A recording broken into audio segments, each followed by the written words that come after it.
Inspired by Cindy Cinco, A Day in My Life as a inahan, ulirang inahan.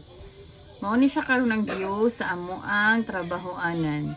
Makita ang among bulkan nga nagsige ra gihapon aso, mas daghan ag aso gaina kaysa karon. Karon isagol na siya sa clouds ang iyang aso, but you can see moving gid ihang aso. O diba?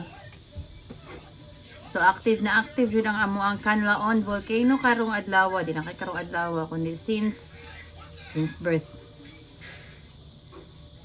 So mao na siya karon ang amuang bulkan. So gahapon daw nagbuga ni siya og 7 tons. 7 tons han 7,000 tons of volcanic sulfur or unsa ba to churba kay dili ko kuan.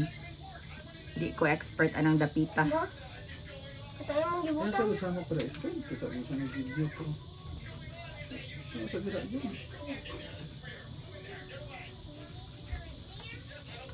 O diba? You can see it is very much visible na inyang aso is gagwas jud sa baba, so di siya clouds and everything.